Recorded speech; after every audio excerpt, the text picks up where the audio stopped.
కృష్ణా ప్రాజెక్టుల కోసం పోరాటం చేసేందుకు బీఆర్ఎస్ అధినేత మాజీ సీఎం చంద్రశేఖర్ రావు సిద్ధమైపోతున్నారు. తెలంగాణ రైతాంగ ప్రయోజనాలకు నష్టం వాటిల్లేలా కృష్ణా ప్రాజెక్టులను కేఆర్ఎంబీకి అప్పగిస్తూ రాష్ట్ర సర్కార్ ఏదైతే నిర్ణయం తీసుకుందో తెలంగాణ వ్యతిరేక వైఖరిని ఖండిస్తూ అయితే కేంద్రం నుంచి తెలంగాణ సాగునీటి హక్కులను కాపాడుకునేందుకు ఈ నెల 13న నల్గొండలో భారీ బహిరంగ సభ నిర్వహిస్తున్నట్టు బీఆర్ఎస్ అధినేత కేసీఆర్ ఈరోజు ప్రకటించారు. ఈరోజు తెలంగాణ భవన్కి వచ్చారు. ఒక రకంగా ఒక బాస్ ఇస్ బ్యాక్ అన్నటువంటి సిచ్యువేషన్ కనిపించింది. తెలంగాణ భవన్లో నినాదాలు చేశారు బీఆర్ఎస్కి సంబంధించిన శ్రేణులు. వాళ్ళు చాలా హ్యాపీ ఫీల్ అయ్యారు.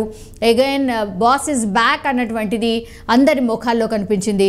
కృష్ణా నదీ జలాలపై తెలంగాణ హక్కులను కాపాడుకోవడం కోసం ఎంత కాడికైనా పోరాడతామని ఆయన స్పష్టం చేసినట్టు చెప్తున్నారు.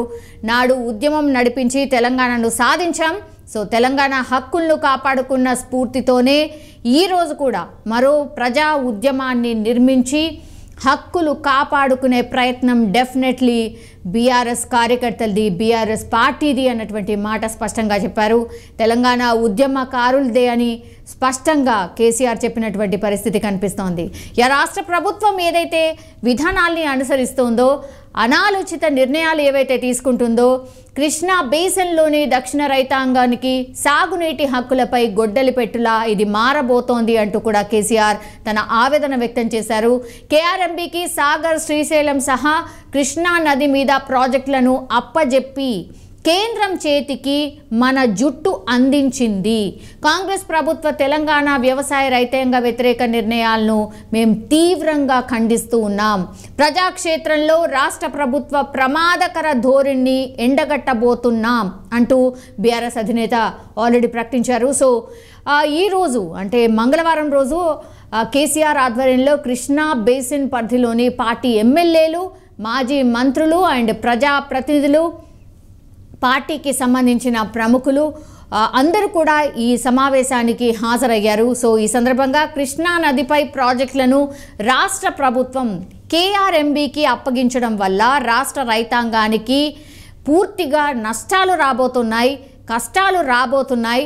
సో ఈ పర్యవసానాలు చాలా భయంకరంగా ఉండబోతున్నాయి. దీనిపైనే ప్రధానంగా చర్చ జరిగింది. కృష్ణా ప్రాజెక్టులు, నదీ జలాలపై రాష్ట్ర హక్కుల్ని కాపాడుకునేందుకు రాష్ట్ర ప్రభుత్వ రైతాంగ వ్యతిరేక వైఖరిపై అయితే చేపట్టాల్సిన ఏదైతే కార్యాచరణ ఉంటుందో, ఉద్యమం ఉంటుందో వాటన్నిటిపైన కూడా కేసీఆర్ నేతలందరికీ ఒక దిశానిర్దేశం అయితే చేశారు. సో కేసీఆర్ మాట్లాడుతూ ఈ సందర్భంగా తెలంగాణ ఉద్యమంలో తెలంగాణ సాగునీరు, తాగునీటి హక్కుల కోసం పోరాడమే కాకుండా మా నీళ్లు మాకే అనేటువంటి ఏదైతే నినాదం తీసుకున్నారో అది స్వయం పాలన ప్రారంభమైన చాలా కొద్ది కాలంలోనే నిజం చేసి చూపించాము. ఆ ఘనత బీఆర్ఎస్ పార్టీదే. సో ఆ పార్టీదే అండ్ ఆ ప్రభుత్వాందే అంటూ ఆయన స్పష్టం చేశారు. సో కేఆర్ఎంబీ పేరుతో కృష్ణా నది ప్రాజెక్టులపై తెలంగాణకున్న హక్కులను కైవసం చేసుకునేందుకు కేంద్రం వేసే ఎత్తుగళ్ళు ఏవైతే ఉన్నాయో ఎప్పటికప్పుడు మనం తిప్పికొట్టాం. సో కేంద్రం ఒత్తిళ్లను తట్టుకుంటూ 10 ఏళ్ల పాటు బీఆర్ఎస్ సర్కార్ తీవ్రంగా కృషి చేసింది. వాటన్నిటినీ కూడా కాపాడుతూ వస్తుంది. కానీ కాంగ్రెస్ ప్రభుత్వ అవగాహన రాహిత్యంతో, ఏ అవగాహన లేకుండా సంతకాలు చేసి వచ్చేశారు. ఈ నిర్ణయం వల్ల భవిష్యత్తులో ప్రాజెక్టుల కట్టల మీదికి కూడా మనం పోలేని పరిస్థితి డెఫినెట్లీ దాపురించబోతోంది అంటూ ఆయన ఆవేదన కూడా వ్యక్తం చేశారు.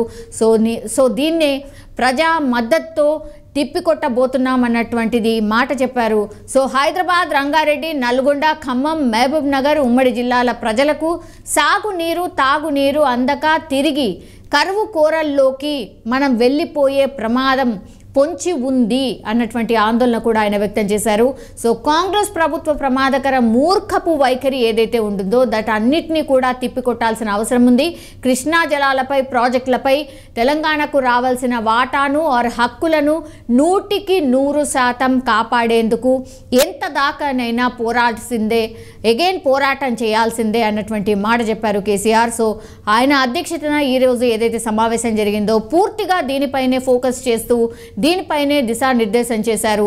సో వీటిపైనే మన పోరాటం ఉండబోతోంది అన్నటువంటిది కూడా తీర్మానించుకున్నారు. సో ఇది ఇప్పుడు వీళ్ళు చేసినటువంటి అంటే కాంగ్రెస్ అండ్ బీఆర్ఎస్ ఇవి రెండు పార్టీలు కూడా కేఆర్ఎంబీపై అటు ఇటు మాటల యుద్ధం నడుస్తుంది. కాబట్టి నల్గొండలో 13వ తారీఖున వీరు ఒక బహిరంగ సభను కూడా నిర్వహించబోతున్నారు. ఆ వేదికగానే పూర్తిగా దీనికి సంబంధించి డీటెయిల్డ్గా చెప్పబోతున్నారు. కాంగ్రెస్ పార్టీ ఏదైతే చెప్తూ వస్తుందో రండి మీరు కృష్ణా జలాలపై ఏదైతే మన వాటా ఉందో దానిపైన పూర్తిగా చర్చకు రండి అన్నటువంటి మాట కాంగ్రెస్ పార్టీ చెప్తోంది. కానీ 13వ తారీఖున బహిరంగ సభ ఏర్పాటు చేయబోతోంది బీఆర్ఎస్ పార్టీ, అది కూడా నల్గొండలో. సో నల్గొండలో మనందరికీ తెలుసు కేవలం 12 నియోజకవర్గాలకు గాను 11 నియోజకవర్గాలు పూర్తిగా కాంగ్రెస్ పార్టీ కైవసం చేసుకుంది. ఒక్కటంటే ఒక్క సీట్లో మాత్రమే ఇప్పుడు బీఆర్ఎస్ పార్టీ గెలిచినటువంటి సిచ్యువేషన్ కనిపిస్తోంది. సో ఇవన్నిటిపైన కూడా ఒక స్పష్టత ఇస్తూ 13వ తారీఖున నల్గొండలో భారీ బహిరంగ సభ నిర్వహిస్తూ పూర్తిగా ఏం జరిగింది ఏంటి అనేది ఒక స్పష్టత ఇచ్చే అవకాశం ఉంది. అండ్ కాంగ్రెస్ పార్టీ ఏవైతే ఆరోపణలు చేస్తుందో వాటన్నిటిపైన కూడా ఆన్సర్ అదే వేదికగా చెప్పబోతున్నాము అన్నటువంటి మాట స్పష్టంగా చెప్పారు. సో ఈరోజు అయితే పూర్తిగా బీఆర్ఎస్ అధినేత అందుబాటులో ఉండడం అండ్ కార్యకర్తల్లో ఒక నూతన ఉత్సాహం అయితే కనిపించింది. చాలామంది కార్యకర్తలు పెద్ద ఎత్తున వివిధ ప్రాంతాల నుంచి వచ్చారు. ఆయనకు ఘన స్వాగతం కూడా లభించింది. So BRS party or BRS అధినేత మన బాస్ ఈజ్ బ్యాక్ అన్నటువంటి మాట మాత్రం బీఆర్ఎస్ శ్రేణుల్లోనైతే వినిపిస్తోంది. సో ఈరోజు తెలంగాణ భవన్లో జరిగినటువంటి పార్టీ నేతల సమావేశంలో సీఎం రేవంత్ రెడ్డి ఏవైతే చేస్తూ ఉన్నారో వాటన్నిటిపైన కూడా హాట్ కామెంట్స్ చేశారు కేసీఆర్. తెలంగాణలో అధికారంలోకి వచ్చినటువంటి కాంగ్రెస్ పార్టీ నన్ను వ్యక్తిగతంగా తిడుతోంది, అలాగే బీఆర్ఎస్ పార్టీని కూడా తిట్టే ప్రయత్నం చేస్తోంది, ఎక్కడంటే అక్కడ ఇష్టం వచ్చినట్టు మాట్లాడుతున్నారు, కాంగ్రెస్ నాయకులకు ఇది పద్ధతి కాదు అన్నటువంటి మాట చెప్పారు. అండ్ కాంగ్రెస్ నాయకులకు ఇది ఏమాత్రం మంచిది కాదు, నన్ను నా పార్టీని టచ్ చేస్తే మాత్రం చాలా పరిణామాలు ఉంటాయి అండ్ సీఎం రేవంత్ రెడ్డి వల్ల కూడా నన్ను టచ్ చేయడం పాసిబుల్ కాదు అన్నటువంటి మాట స్పష్టంగా చెప్పారు. ఒక రకంగా వార్నింగ్ ఇచ్చారు సీఎం రేవంత్ రెడ్డికి. అండ్ తెలంగాణలో సీఎం రేవంత్ కంటే హేమీలు చాలామందిని చూసాము, ఈయనని ఎదుర్కోవడం పెద్ద విషయమేమీ కాదు అన్నటువంటి మాట కూడా చెప్పారు. అండ్ తను అలాగే తెలంగాణలో సీఎం రేవంత్ కంటే హేమీలను ఎదుర్కొని నేను ఈ స్థాయికి వచ్చాను, అది నా చరిత్ర. సో రేవంత్ ఉడతా ఊపులకు తాను భయపడనని మాజీ సీఎం కేసీఆర్ స్పష్టం చేసినటువంటి సిచ్యువేషన్ కనిపిస్తోంది. సో ఏదైతే ఇప్పుడు మాటల దాడి జరుగుతోంది బీఆర్ఎస్ వర్సెస్ కాంగ్రెస్ పార్టీ అన్నటువంటి మాటల దాడిలో భాగంగా సీఎం రేవంత్ రెడ్డి కావచ్చు లేదంటే బీఆర్ఎస్కి సంబంధించిన నాయకులే ఇప్పటి వరకు మాట్లాడారు. కానీ ఫర్ ద ఫస్ట్ టైం ఈరోజు తెలంగాణ భవన్కి వచ్చారు మాజీ CM KCR. So direct CM Revanth నిన్నే టార్గెట్ చేసిన పరిస్థితి.